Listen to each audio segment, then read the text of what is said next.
Hello friends, welcome to my channel DataMaking. In this video, I am going to discuss about how to get data from the Kafka topic and build a data frame. So till now we saw different data source API like getting a data from a different file format like JSON, CSV, and nested JSON and nested XML kind of things. And then we started with RDBMS database, which is called MySQL. So how do you get the data from MySQL and build the data frame? And we saw how to get the data from NoSQL databases like MongoDB, Cassandra, and build the data frame. So now in this video, I'm going to tell you how to get a data from your Kafka topic. Kafka is a distributed messaging system where we can actually keep the messages in the Kafka topics as a intermediate buffer in your data pipeline, and you can retrieve the data from the Kafka topic. So generally Kafka the Spark integration done on the streaming applications, but also Spark provides ability to read the data from Kafka topic and have as a batch API as well as like batch data frame. So batch also supports batch style of getting the data from Kafka topic also supports. So let me walk through you the code and I'll explain you how it works. So basically we need actually the Kafka dependencies, Kafka Spark dependencies. So these are the two dependency you should have it.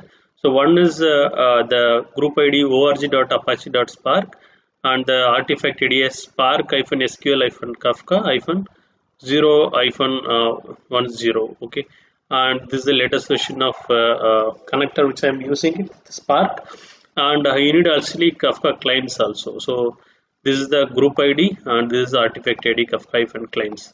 Okay, this is the version of the connector. Okay, so once you add this dependency on your build.spt, because this is a SPT based Scala project which I built it, so it will download the necessary jars.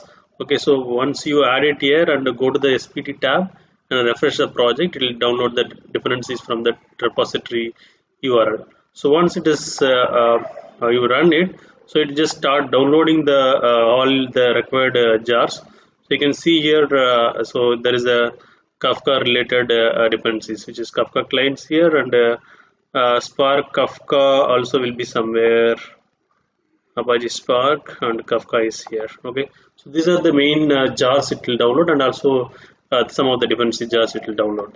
So once this is downloaded, okay, you can start writing a code and execute your code, which does the Spark and Kafka integration. Like it will read from the Kafka topic which you specify. So this is the program. This is going to be a simple message consumption program.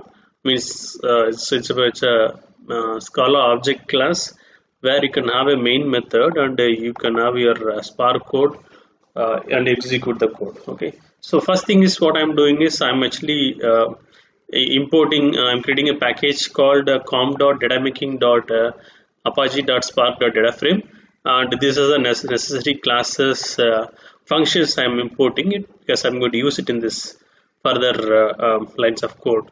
So first thing is you just create a Spark session object and followed by the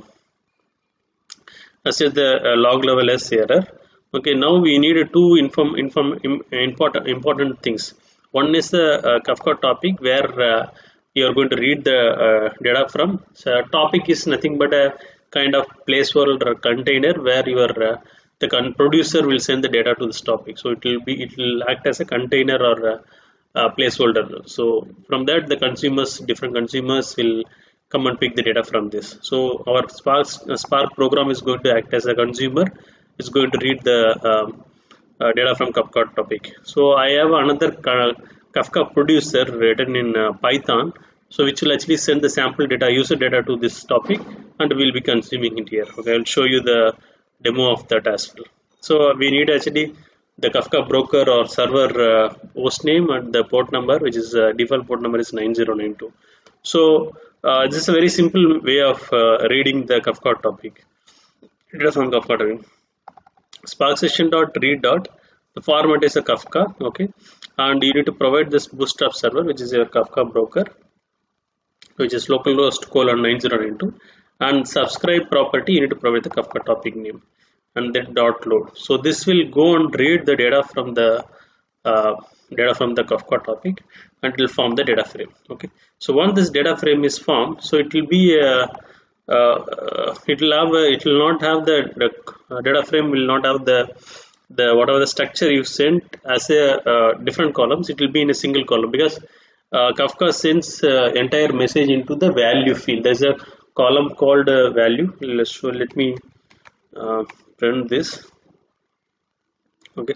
So without publishing, I'll just run this code. Okay. So let me complete this explanation. Then we'll come to this. So I'm just printing this for you to understand how the schema coming when we consume the data from the Kafka topic. So I'll just print the schema. So basically, it will have a value field. Okay. So anyway, we'll run the code and then we'll explain the further program. So it is going to consume the message from this topic. So initially there is not be any message. I did not publish any message to this topic. This is a newly created topic. Okay. So if you want to know how to install a Kafka broker, the Kafka server on your local machine, I prepared a separate video for that, how to build it in both the Linux machine and as well as Windows machine. You can just take your reference from that. Okay. So so basically when you read from the Kafka, so this is a data frame, right? The user data frame. This user data frame schema is key value, then topic name, partition, then offset, and the timestamp and timestamp type. These are the columns which comes. So basically we were interested of this value column. For tracking the timestamp, I'm using the timestamp column also. Want to take this column also, but value column is the one which holds the entire message. So what is the sample message I took? So this is the Kafka producer program. Okay. So I took these are the sample messages like the user informations. So it's going to hold the user ID, username, user city, 5 messages JSON message string I'm sending into this Kafka topic. So this is going to publish to the user topic. Okay. So I'm going to consume this information and construct a data frame and show you in this program. Okay. So we'll be running this program. Once you run this program, so once it is consumed in this here, so we want to actually parse this data which is there in the value field. So how do you parse it? There are way to do that. So how we are going to do is, so we come to this place. So basically we need to cast or convert that value column into string column, like both timestamp column and value column.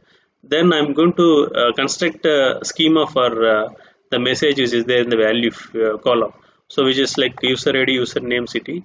I just build the schema using a struct type which will hold the array of struct fields. The struct fields will represent each column in the data frame which we are going to construct it from this value column.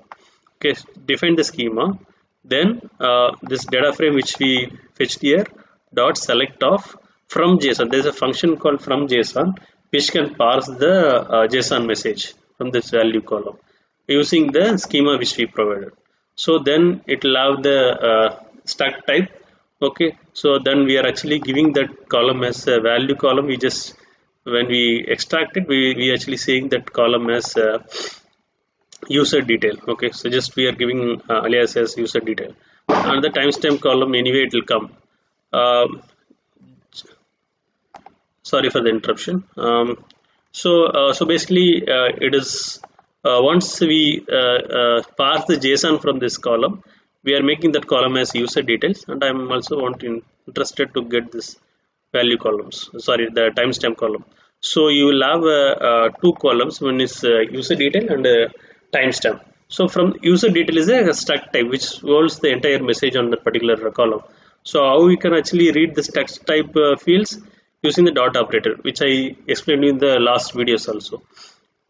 When you read data from the JSON file, so if you have the struct type, you can use the dot operator to read it. So user details, it has 3 fields. One is a user ID, name, city. You can just say user detail dot star, which will actually get all the columns, 3 fields from that struct type. So that 3 fields will become 3 columns in the data frame. Then you will have another column called a timestamp, which we are just retrieving.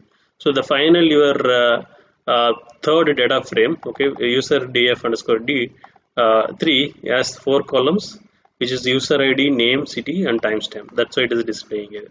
Okay, look, this is how we need to consume the data from the Kafka topic. Let me actually run this producer program, publish some messages. Okay, after that we'll run that program to consume this message, and how it is construct the data frame and showing it in here. We'll just see it. So let me run this program. So it is going to run it on this local mode. It will create the Spark session object and then consume the message from Kafka topic with the information we provided. So it is going to consume the message from the user detail. Anyway, the other program we published it. So see here. So what it did is it actually first extracted the main data frame, which has all these columns. Then from there we actually extracted this JSON messages from the value field. So the final data frame is this structure, and the values also received. Okay, so we have a user ID, username, and user city. So this is how you can actually consume the data from Kafka topic. I hope this video is helpful for you.